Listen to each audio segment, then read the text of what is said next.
What's going on, y'all? It's your boy 30, man. We back with another video. If you're new, hit the subscribe button, smash the like button as always. As y'all can see, I'm out here sweating it out at work on a Saturday, man, but we grinding, man. Look, we went 3-3 yesterday. I ain't tripping too bad, man. I felt better. I felt better about the picks yesterday than I did the day before, and we ended up going 3-3. But honestly, man, it's just my fault. The one pick I knew I shouldn't have did was the Knicks -5. Like, I can live with all other bets losing, but I should have known not to put my trust in the city of New York. New York let you down in the straight fashion that I knew they would. I'm glad I'm not a Knicks fan. It is what it is, man. And then, like I told y'all, the TikTok curse. Whatever it is, whenever I give out these picks, on days I go 5-1, 4-2, whatever, the one I put on TikTok never cashes. It's like the universe be trying to stop my growth, man. But it is what it is, man. I took Knicks -5. I thought they would fight hard.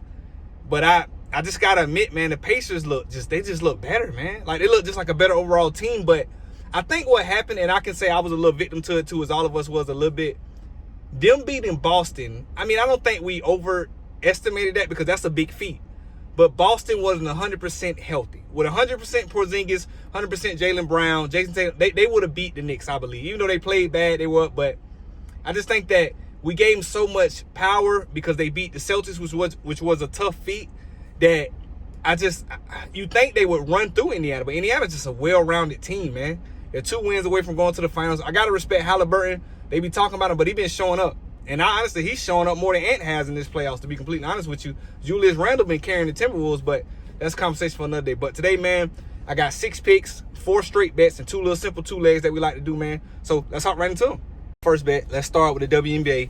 New York Liberty versus Indiana Fever, right? Caitlin Clark versus the New York Liberty, right? So I think New York Liberty wins this game. They're about 3-point favorites, but instead of messing with that, I took first half total points under 89. So pretty much 89.5, pretty much under 90 points. I don't see these teams together scoring 90 points in the first half. And I know you're thinking 30. Why would you say that? Caitlin can score. They shoot threes. They get up a lot of threes. They play fast.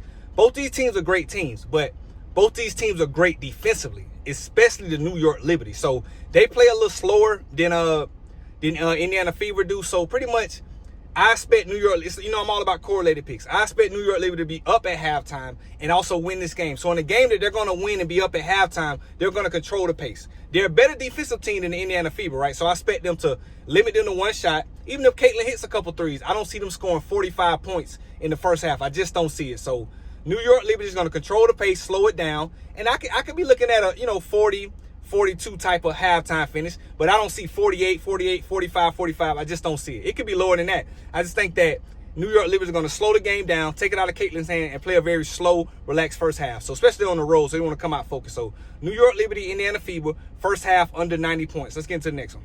Next bet, sticking with the WNBA still, right? So two leg plus 100 W money. Simple, right? We've been killing it with the WNBA, right? It's been going real well. So first leg, New York Liberty, we just talked about it. I think they win this game. But to be super safe for parlay certifications, for parlay situations, I said certifications. Why did I say that? But for parlay situations, we're going to do New York Liberty plus 1.5. Even though I think they win this game, the fact that we can get plus 1.5, I love it. They're 3.5 point favorites. I think they win this game by 5 or 6. So I feel like plus 1.5 is almost guaranteed.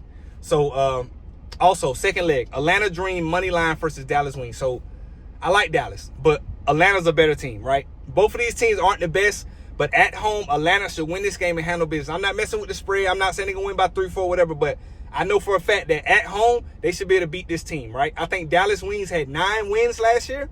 9 wins out of 40. That's what they had. So Atlanta Dream had like 15. Not that much better. But when you watch them play, Atlanta has tougher competition than Dallas, I feel like. I feel like Atlanta wins this game. So simple 2-man, W money. First leg, New York Liberty plus 1.5. Second leg, Atlanta Dream money line. Let's get to the next one. Y'all, let's jump over to this NBA game, man, right? Game 3 in Minnesota between OKC Thunder and Anthony Edwards and the Timberwolves, right? So this is my thing, man. I would have loved to smash, if I was betting with my heart, I would love to smash the money on Minnesota Timberwolves money line. Got to take that plus money and smash it because I feel like they don't want to go down to 0-3. They're going to give it all they got. But this is the problem. I feel like they gave it all they got in game 2. Like, watching the game, this series reminds me that Anthony Edwards is only 23 years old. Like, he's still such a kid and he's young and he's struggling to deal with this type of defense. Like, they're throwing a zone at him. He hasn't seen a zone all playoffs. JJ Redick didn't throw a zone at him. I think he might have did 1 or 2 games, but they were also hitting shots.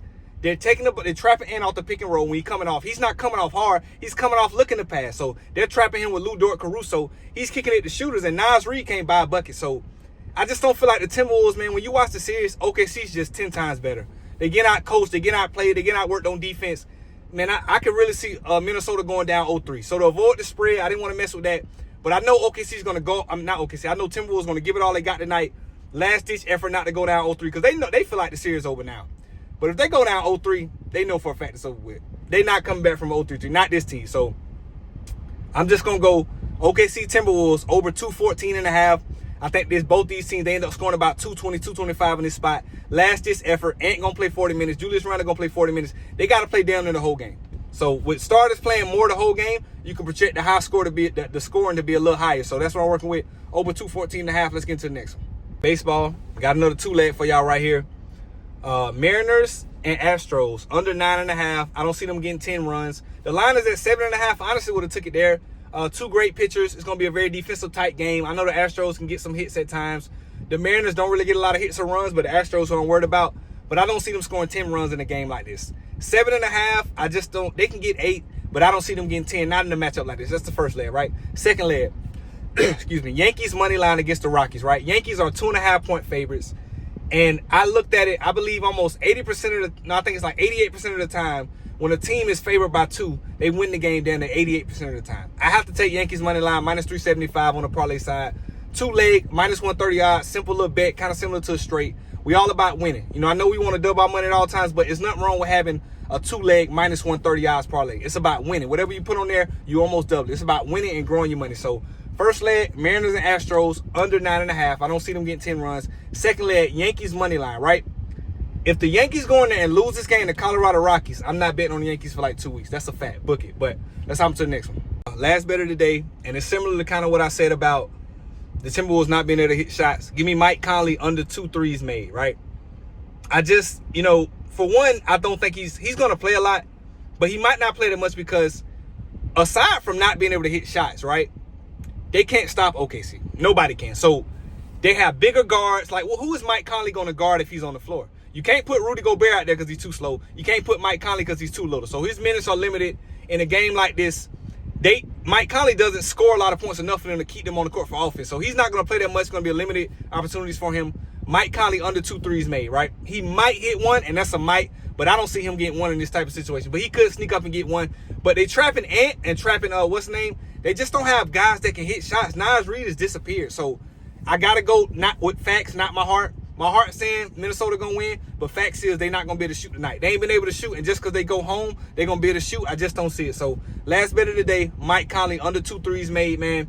I appreciate y'all tuning in. If you ain't joined the Discord, the link will be in the description. We're just trying to grow. We went 3-3 yesterday. I'm not tripping. I didn't do the ladder today because I didn't feel it. Some mornings I just don't feel it, and I'm glad I didn't do the ladder yesterday. We did it, but we reset it back to 20. If we would have betted $50 yesterday, we would have been sick. I'm glad I bumped it back down to 20 because I just felt weird, and it worked out because the guy ended up getting a run in like the 7th or 8th inning. But it is what it is, man. I appreciate all the support. Lock these bets in. I'm going to catch y'all in the comments. 30 out.